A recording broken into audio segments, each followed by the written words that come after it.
என்னோட பேர் பன்னீர்செல்வம், தலைவர் மோட்டார் வாகன உதிரிபாக வியாபாரிகள் சங்கம். இங்கே ஒரு ஸ்பேர் பார்ட்ஸ் கடை. ஸ்பேர் பார்ட்ஸ் கடைனா இந்த மோட்டர் பைக்கில் இந்த மாஸ்க்கு அந்த மாதிரி பிளாஸ்டிக் சாமான்கள் வந்து புது கடை, அது புது சாமான்கள். அது குடோனில் அடுக்கி வச்சிருக்கும்போது அட்டைப்பெட்டிகள்லாம் சேர்ந்து அடுக்கி வச்சிருக்கும்போது எலக்ட்ரிக்கல் ப்ராப்ளத்தில் சின்ன ஃபயர் ஆயிடுச்சு ஸ்பார்க்கில்.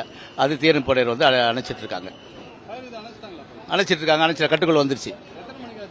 இது சுமார் ஒரு மணி ஆச்சு, ஒரு மணி நேரத்துக்கு முன்னாடி மணி ஆச்சு. இப்போ அதில் ஒரு மணி ஒரு பிளாஸ்டிக் சாமான அந்த டூ வீலருடைய மாஸ்க்கு, சைடு மட்காடு, அந்த மாதிரி விஷயங்கள்.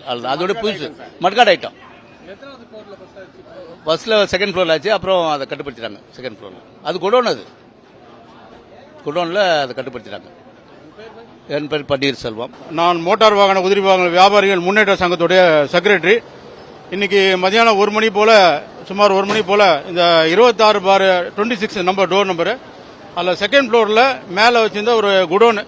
அது பார்த்தீங்கன்னா புது பொருள், டெல்லியிலேருந்து வரக்கூடிய நியூஸ் பேஸ் வெஹிக்கிளுக்கு வரக்கூடிய பிளாஸ்டிக் பொருள்.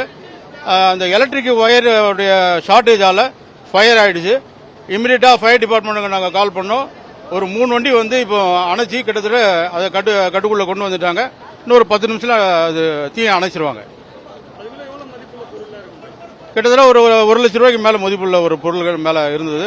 அது எதுவும் பழைய பொருள் கிடையாது, எல்லாமே புது பொருள். அது வந்து இந்த பிளாஸ்டிக், எல்லாமே பிளாஸ்டிக் சம்பந்தப்பட்ட பொருள். இந்த ஒயர் ஏதோ ஷார்ட் ஆனதுனால இந்த ஃபயர் ஆனதாக முதல் கட்ட தகவலாக நமக்கு தெரிஞ்சிருக்கு. ஒரு மணி போல.